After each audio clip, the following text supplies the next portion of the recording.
Lo mejor que nosotros podemos elegir es hacer la voluntad de Dios. En la vida nosotros vamos a tener muchas opciones, muchos caminos. El ser humano, por eso desde pequeño le empiezan a decir, ¿y tú qué quieres hacer cuando seas mayor? No, pues yo quiero ser enfermero, yo quiero ser médico, yo quiero ser abogado, yo quiero ser ingeniero. No, a mí no me gusta ir a la universidad. Yo soy bueno para peinar, yo soy bueno para hacer uñas, yo soy buena para... Hay personas que no son buenas académicamente, pero tienen muchas habilidades para arreglar, para peinar, aún para limpiar. Eso es un don. Hay, todo mundo no sabe limpiar bien. Por eso dice la palabra de Dios que Dios repartió dones sobre todos los seres humanos.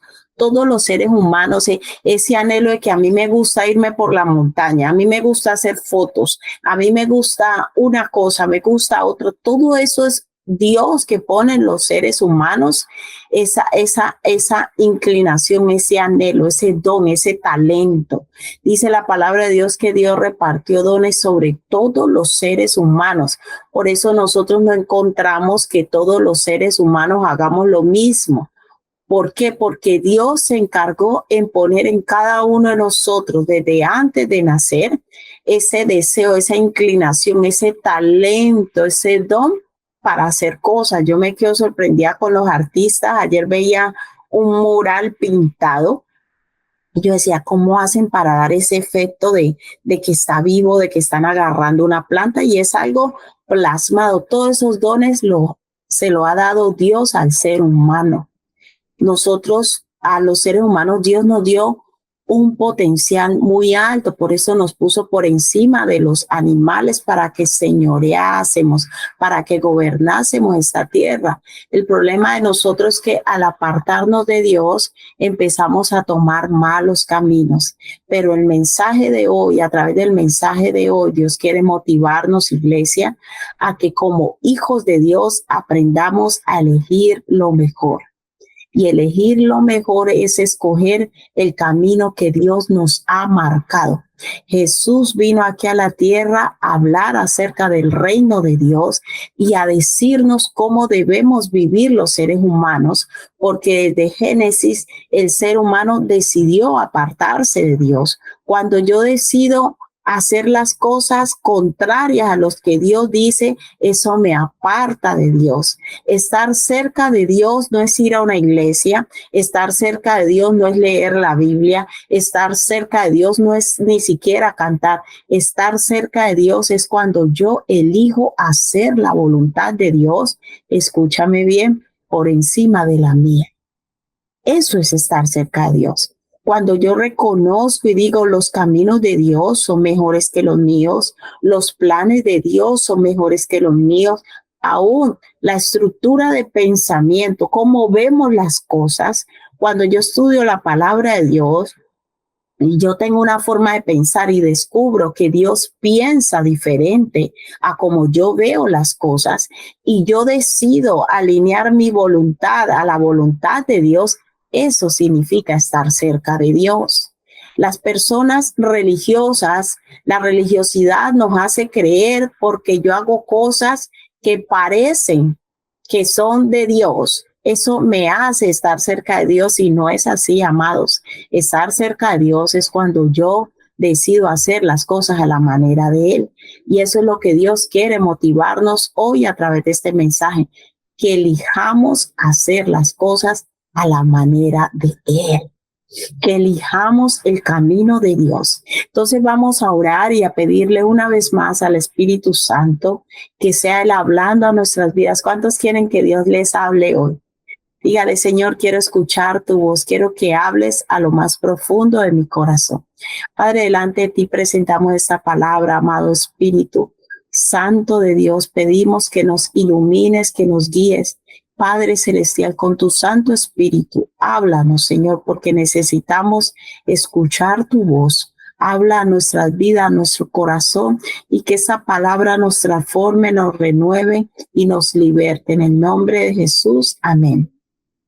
Dios lleva un proceso con nosotros y glorificamos el nombre de Dios. Por eso yo digo, Dios escucha nuestras oraciones y esto lo ha vivido muchas personas. Yo lo viví en su tiempo y es que empezamos a conocer a Dios, pero de una manera religiosa. Y Dios no quiere eso, amados. Dios quiere que nosotros tengamos un encuentro personal con Él. Él es nuestro modelo a seguir. Él es el que debe instruir y guiar nuestra vida. Lastimosamente, hago un paréntesis, que muchas personas confunden el hecho de que Dios guíe tu vida a decir que solo tú necesitas a Dios para seguir el camino. Y yo quiero animarte y decirte, cuando tú eliges seguir a Dios y desarrollar una relación personal con Dios, lo primero que Dios nos va a enseñar es a relacionarnos con los demás, a respetar las autoridades. Yo en eso hago mucho hincapié, porque el religioso piensa que porque todos los días va y ora delante de Dios, lee quizás la Biblia, va a una iglesia, dice, es que yo ya tengo una relación con Dios. Dios habla directamente a mi vida. Mira, cuando Dios habla directamente a nuestra vida, lo primero que va a hacer Dios es enseñarnos a relacionarnos con los demás. Tú quieres saber que tú no llevas una religión, es cuando tú empiezas a relacionarte con los demás de la manera que Dios dice. Iglesia, es tiempo de abrir los ojos y cortar toda religiosidad. Hay gente que dice, yo quiero conocer a Dios, pero si tú quieres conocer a Dios, tu corazón debe estar abierto a aprender a relacionarte con los demás a la manera de Dios. Y hoy el Espíritu Santo sigue hablándonos y enseñándonos. El principal mandamiento es amar a Dios sobre todas las cosas. O sea, yo aprendo a relacionarme con Dios.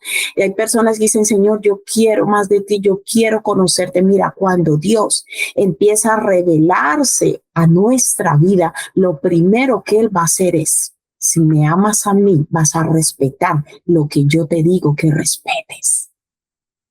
Si me amas a mí, vas a amar lo que yo te digo que ames. Y hay personas que en su religiosidad dicen, Dios conoce mi corazón. Yo oro todos los días, yo leo la Biblia, pero tus hechos no demuestran que tú estás conociendo al Dios de amor, al Dios de verdad, porque cuando Dios empieza a revelarse a nuestra vida, iglesia, lo primero que Dios va a hacer es llevarnos a amar a los demás. ¿Y sabes quiénes son los primeros que Dios nos va a enseñar a amar? A nuestro prójimo. Esa palabra prójimo significa a la persona que está más cercana a mí. Una persona que no ha tenido un encuentro verdadero con Cristo. Es una persona religiosa que dice que tiene una relación con Dios, que lee la Biblia, que Dios me habló, pero yo en eso soy enfática y te digo, Dios jamás te va a hablar y te va a llevar a que tú odies a nadie, que tú le faltes el respeto a nadie y que tú te rebeles contra alguien. Ese no es el Dios verdadero.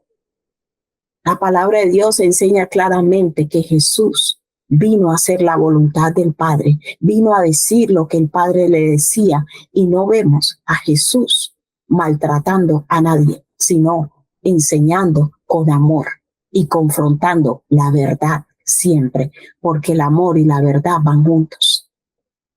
Y Dios en Mateo, vamos por favor a Mateo 22, que es el texto donde el Señor quiere que crezcamos. Mateo capítulo 22 del 35 al 39, usted se puede leer el contexto. Y es un contexto desde el versículo 1 donde Jesús empieza a enseñar una vez más acerca del reino de Dios. Yo si quiere le dejo de tarea, léase todo Mateo 22 en casa para no extendernos tanto. Y en este Mateo 22 Jesús empieza a explicar otra vez acerca del reino de Dios. Jesús cuando viene aquí a la tierra empieza a enseñar qué es el reino de Dios y acerca del reino de Dios. Para eso usó muchas parábolas, también usó alegorías y usó diferentes enseñanzas para hablar acerca del reino de Dios para que nuestro sistema mental, natural, pudiera entender que es el reino de Dios. Entonces en Mateo 22, él empieza a decir, el reino de los cielos es semejante a. Pero ¿quién era el público que lo estaba escuchando cuando Jesús empieza a hablar aquí en Mateo 22? Él estaba rodeado justo en ese momento de Mateo 22 de muchos que dudaban de él, muchos que eran enemigos de él. ¿Por qué eran enemigos? Mira, yo quiero decirte con todo el corazón, como Dios nos ha estado hablando, seguir a Cristo es una puerta estrecha. Y cuando yo empiezo a hacer la voluntad de Dios, cuando yo de corazón estoy siguiendo a Dios, a mí se me levantan enemigos gratuitos. Enemigos, porque la palabra enemigo quiere decir alguien que está en contra, alguien que se opone. Y eso es normal. Si a ti alguien se te está oponiendo, usted dé gloria a Dios y diga, estoy buscando al Señor de corazón. Una señal de que estamos haciendo las cosas bien es que se nos van a levantar enemigos gratuitos. Y esos enemigos normalmente son los mismos de nuestra casa. Es así. Si todos no están siguiendo a Cristo y usted empieza a seguir a Cristo, se le empieza a levantar. ¿Y qué pasa? Cuando Jesús viene aquí a la tierra, como maestro, como rabí, todos los que eran los que dirigían el Sanedrín, que era el sistema religioso de esa época, ellos esperaban que Jesús se uniera a su sistema religioso de vanidad, de presunción, de orgullo.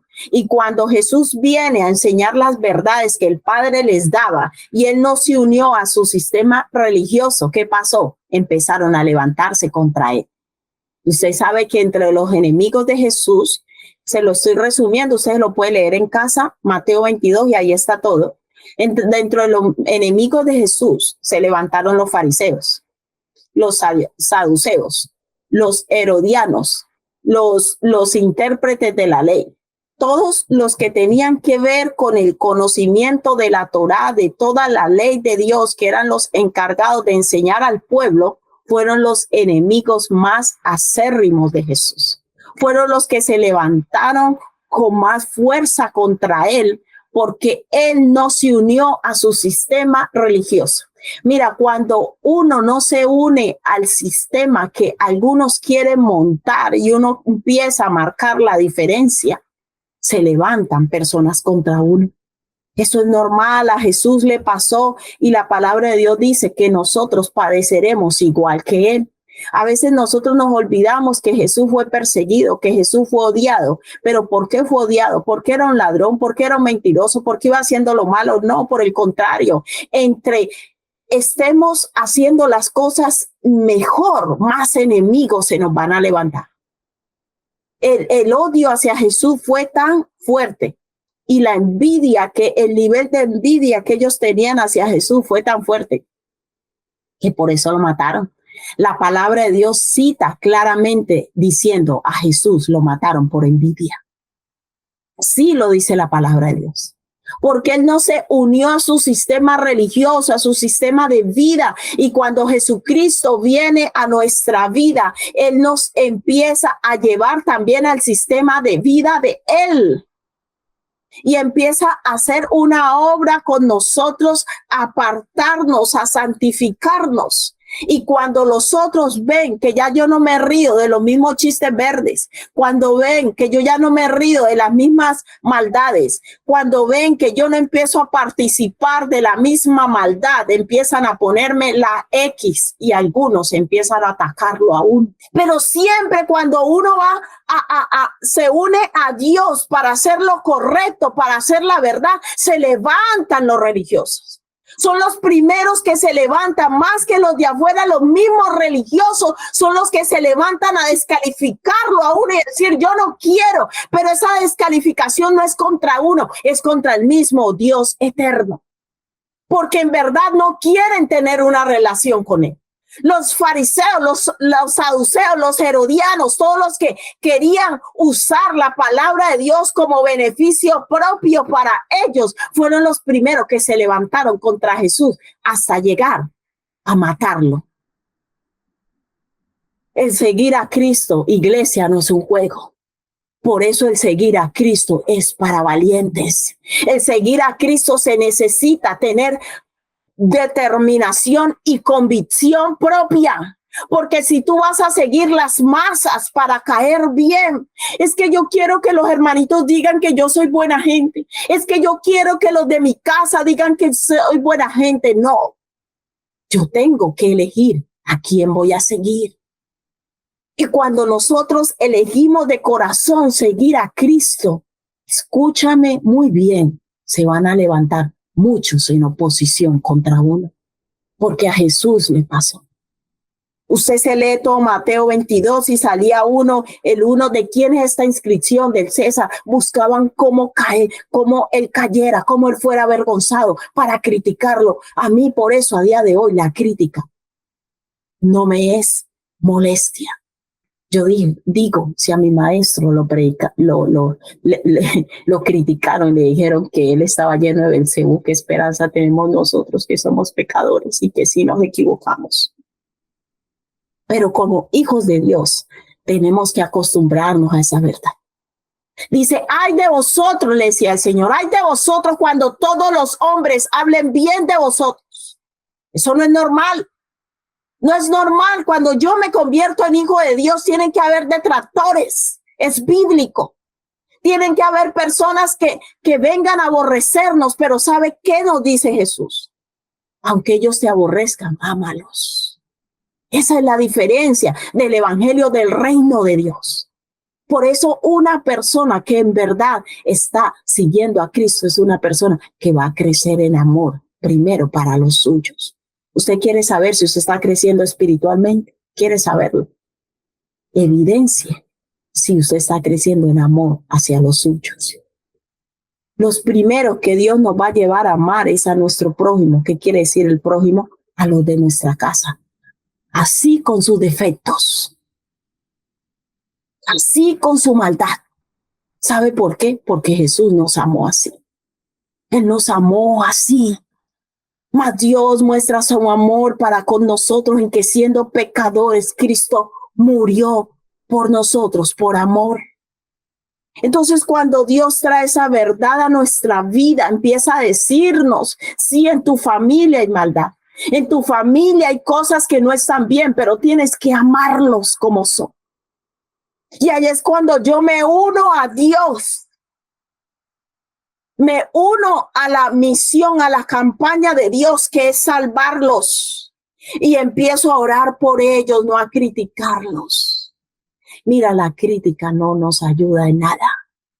Deja de criticar tanto a la gente. Esos días hablaba con alguien y yo decía, una de las cosas que a mí me ha ayudado a mantener la fe es que desde que fui a la iglesia por primera vez, aprendí a poner mis ojos en Jesús.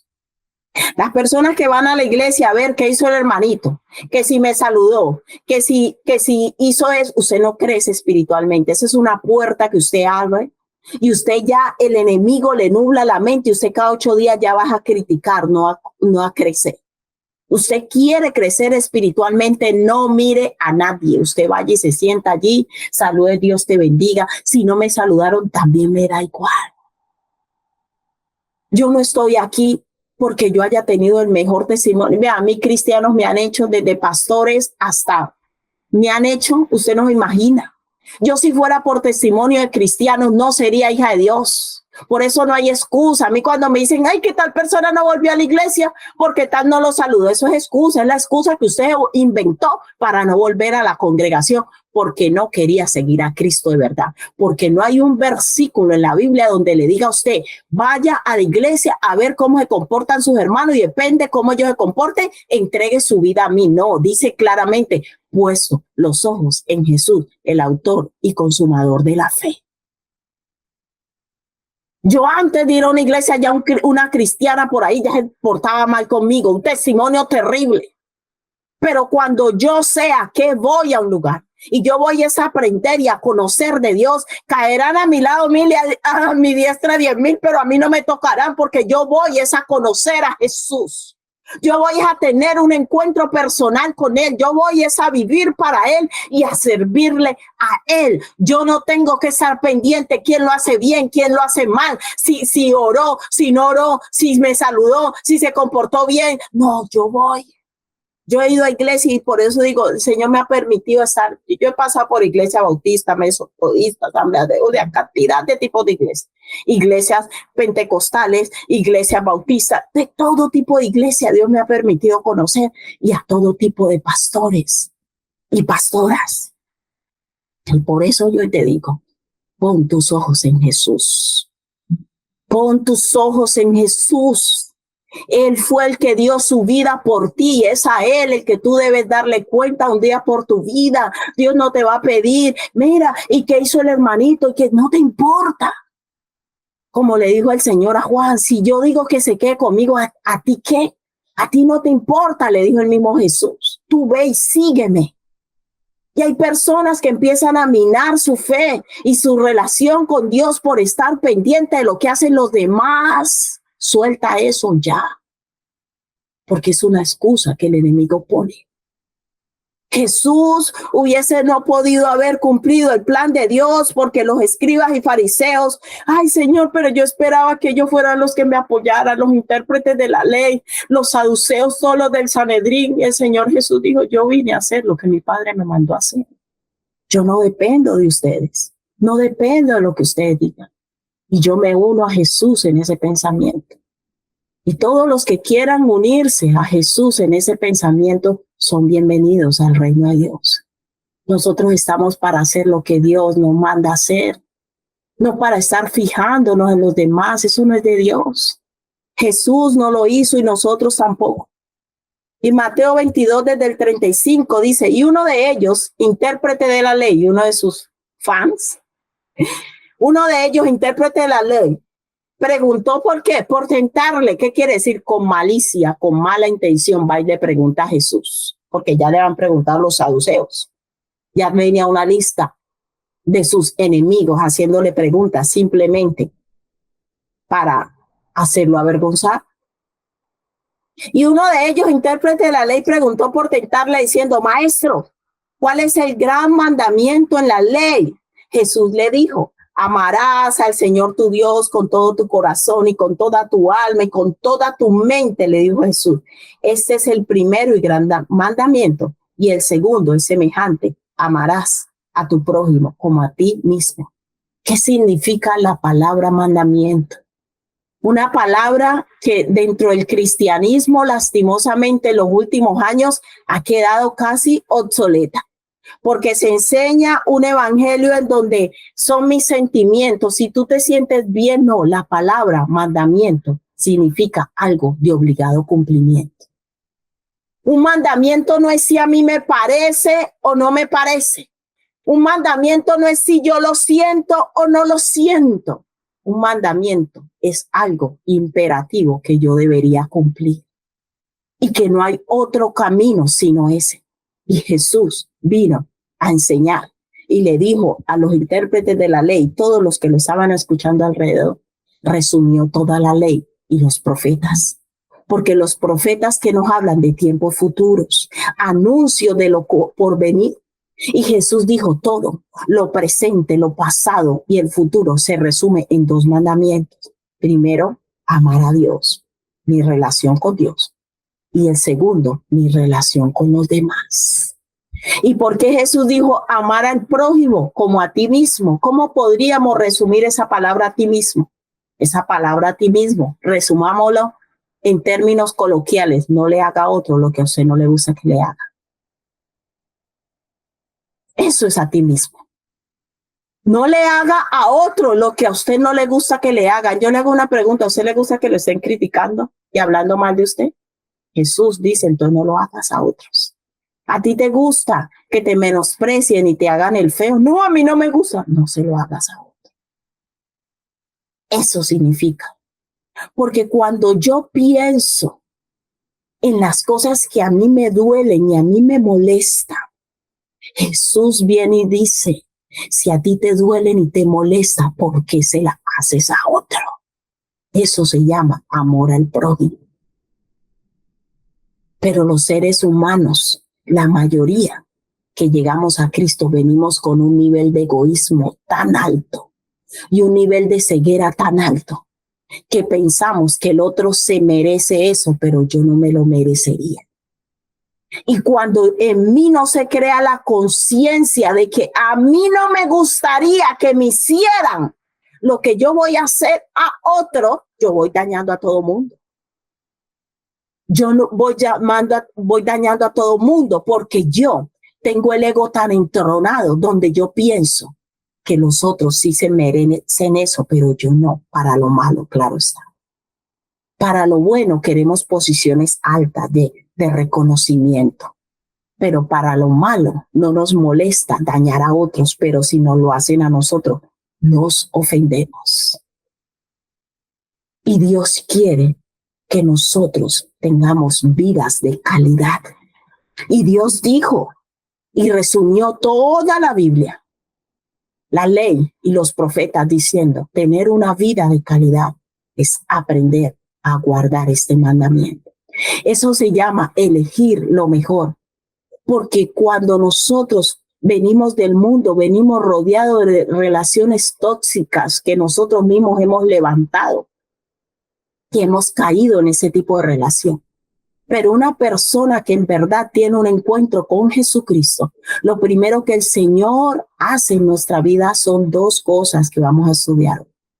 Primero, aprender a tener relaciones sanas. Y segundo, aprender a resolver los problemas con la sabiduría de Dios. Eso se llama madurez espiritual.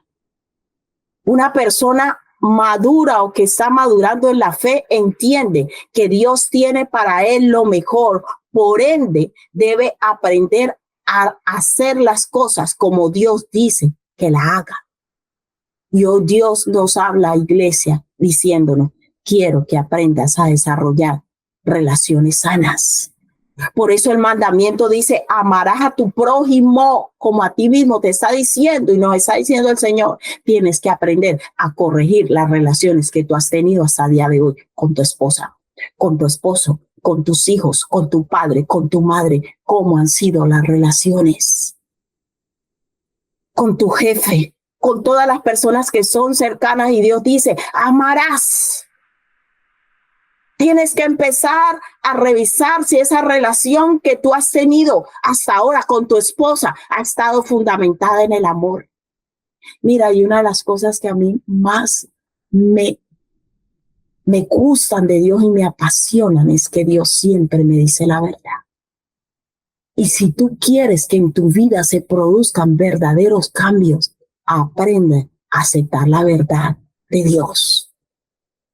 Dios te va a decir si tu esposa te ama.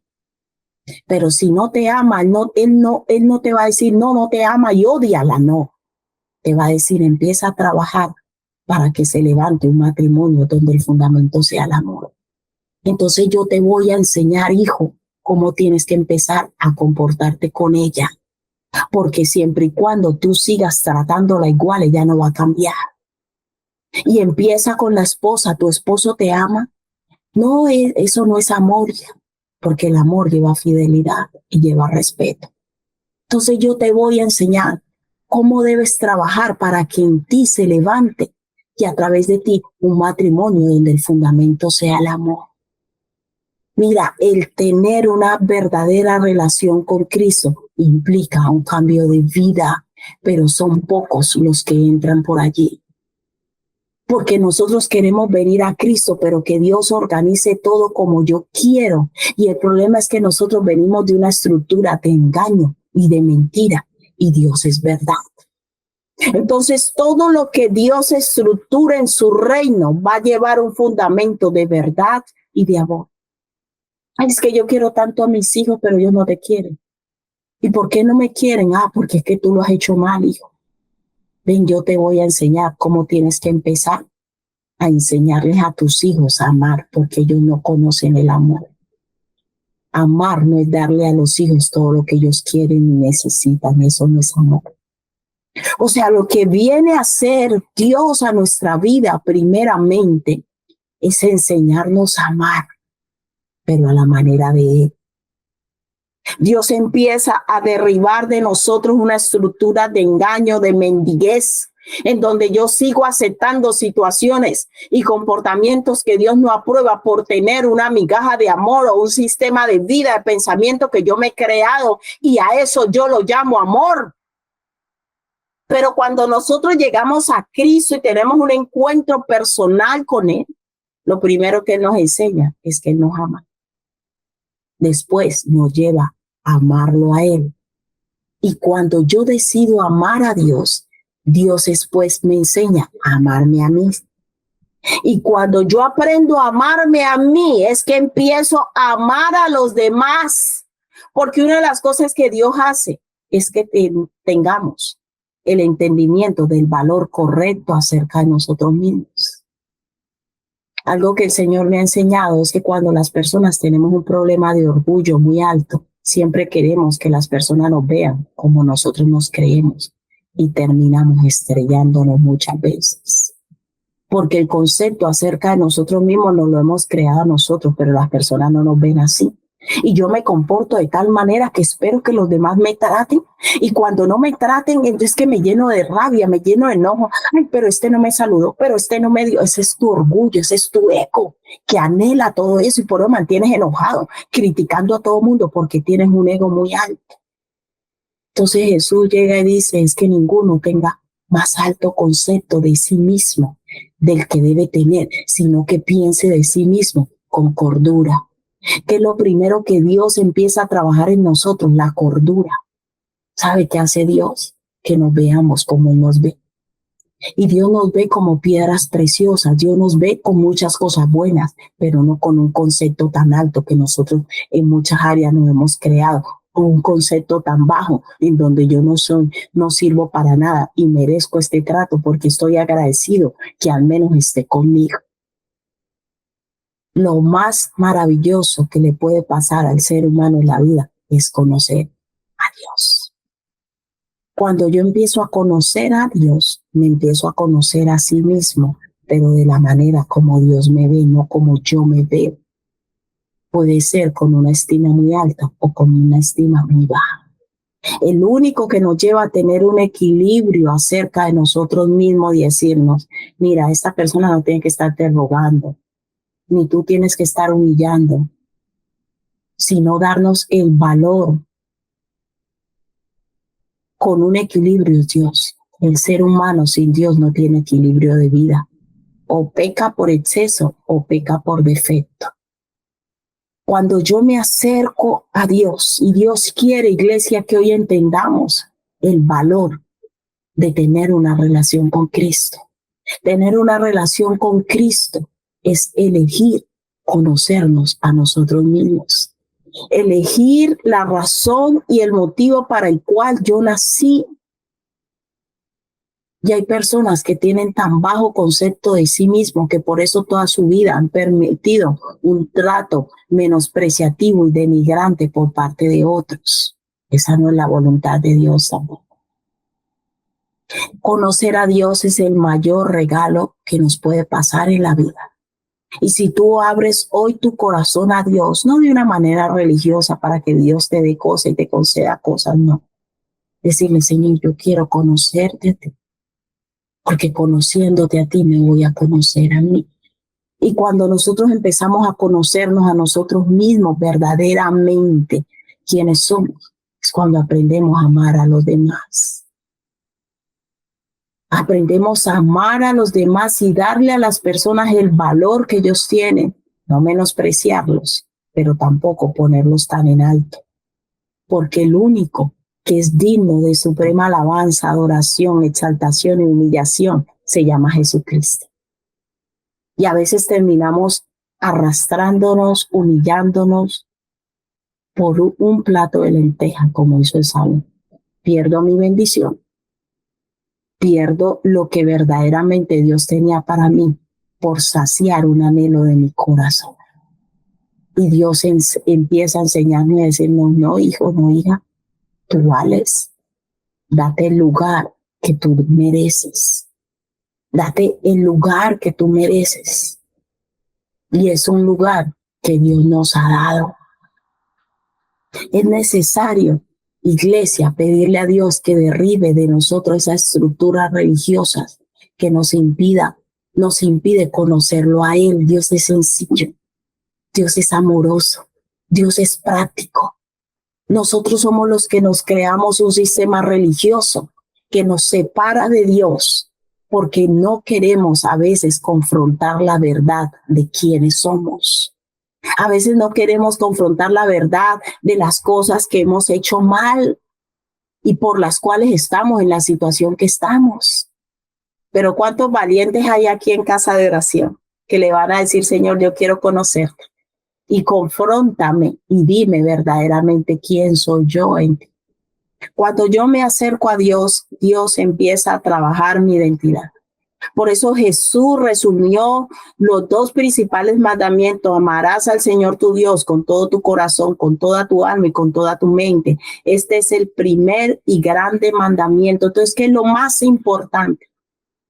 Lo más importante no es que tú ames a los de tu casa y les provea todo lo que ellos necesiten, no. Porque el más grande mandamiento, ¿cuál es? El más importante de todo es mi relación con Dios. El lugar que ocupa Dios en mi vida. Por eso Jesús, cuando habla de los reinos de los cielos, también en Mateo 24, en Mateo 6, Él dice, mas buscad primeramente, ¿qué? El reino de Dios y su justicia, y todas las cosas os vendrán por añadidura. Pero nosotros, ¿qué hacemos? Buscamos primero las añadiduras y le dejamos el último lugar a Dios. Tú quieres que verdaderamente tu vida sea transformada, aprende a darle el primer lugar a Dios. Ese es el primer y más grande mandamiento. Y estamos hablando que el mandamiento es algo de obligado cumplimiento, no es opcional, no es si a mí me parece, no, Señor, tú tienes que ser el primero en mi vida. ¿Cuántos quieren darle el primer lugar a Jesús en su vida? Señor, que tú seas el primero. Cuando yo me levante en la mañana, lo primero que hago es ir a orar. Y si tú, hasta que tú no decidas darle el primer lugar a Dios en tu vida, te vas a pasar toda la vida quejándote de todo. Te quejarás de tu esposa, te quejarás de tus hijos, te quejarás del trabajo, te quejarás de la vida que tienes. ¿Sabe por qué? Porque no queremos obedecer a Dios. La clave está en darle el primer lugar a Dios. Señor, primero tú, Señor. Y Dios quiere que aprendamos a elegir lo mejor, y elegir lo mejor es darle el primer lugar a Dios en nuestra vida, porque ese es el grande mandamiento. Es el mandamiento más importante, es lo primero que se tiene que preocupar un hijo de Dios. Pero ¿cuál es el problema? Tú quizás vas allí para que Dios te diga lo que tú quieres oír, que Dios te va a arreglar la vida, que Dios te va a cambiar, que tu vida va a ir a mejor. No. Lo más importante es que tú te preocupes para que Dios ocupe el primer lugar en tu vida, y todo a partir de allí va a ir a bien. La mayoría de problemas que tenemos en la vida y circunstancias es porque le dejamos a Dios el último lugar. Y queremos que Dios nos resuelva todo, pero sin Él ser el primero. ¿Quién es la persona más importante en tu vida y en tu corazón? Respóndete allí donde estás. ¿Quién ocupa el primer lugar hoy en tu vida? Porque la persona que ocupa el primer lugar en tu vida, en tu mente, en tu corazón, tu razón de vivir, esa persona o esa cosa controlará tu vida. Pero ¿por qué Dios nos pide que Él sea el primero? Porque lo que tiene el primer lugar en nuestra vida va a controlar nuestra vida. Y si Dios tiene el primer lugar, Él nos va a llevar a tomar decisiones sabias. Él nos va a llevar a elegir lo mejor. Él nos va a enseñar a amarnos a nosotros, a amar al prójimo, porque ese lugar que Él ocupa nos va a llevar a hacer todo por amor a Él, para agradarle a Él. Dios no pide ese primer lugar porque Él sea egoísta, iglesia. Yo un día se lo pregunté a Dios. Cuando me convertí al Señor, yo le dije, Dios, a mí me parece que tú eres como egoísta. ¿Por qué pides el primer lugar?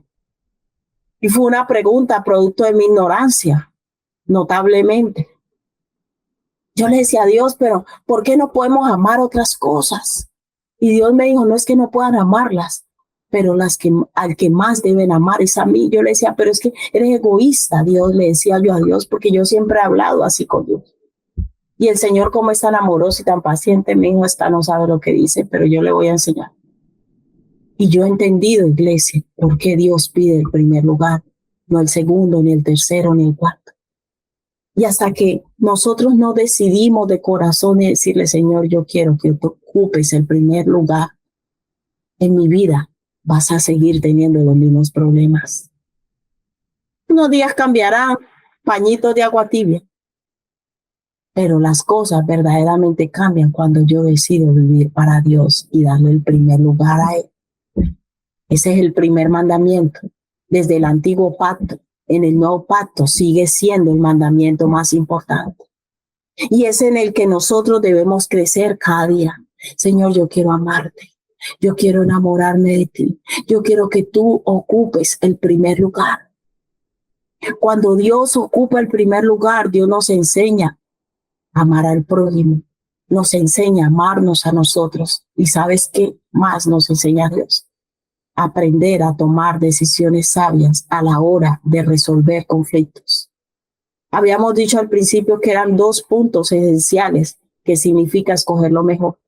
Escoger lo mejor es primero aprender a amar de la manera que Dios dice, que es darle a Él el primer lugar y luego a nuestro prójimo como a nosotros mismos. Pero el segundo es acudir a la sabiduría de Dios para todas las cosas, especialmente a la hora de resolver los conflictos. En el mundo, en esta vida, siempre vamos a tener conflictos, pero tú eliges resolverlos a tu manera o a la manera de Dios. Si tú eliges resolver los conflictos a la manera de Dios, será elegir lo mejor. Pero si tú sigues resolviendo los conflictos a tu manera, con manipulación, con gritos, con insultos, con malas actitudes, eso no nos va a servir de nada. Elegir lo mejor es elegir hacer las cosas como Dios dice en nuestra vida. Hacer las cosas con amor, pero también con sabiduría. Vamos, por favor, a Santiago. Santiago capítulo 3, del 12 al 18. Santiago capítulo 3, del 12 al 18.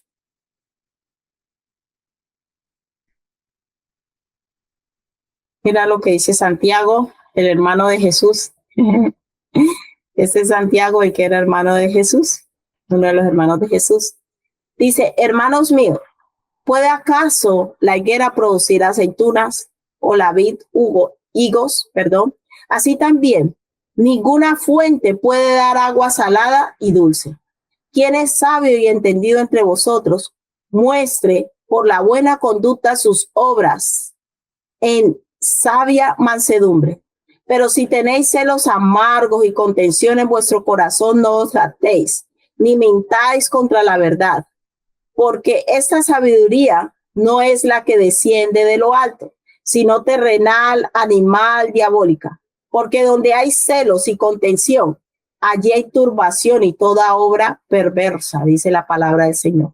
Pero la sabiduría que es de lo alto es primeramente pura, después pacífica, amable, benigna, llena de misericordia y de buenos frutos, sin incertidumbre ni hipocresía.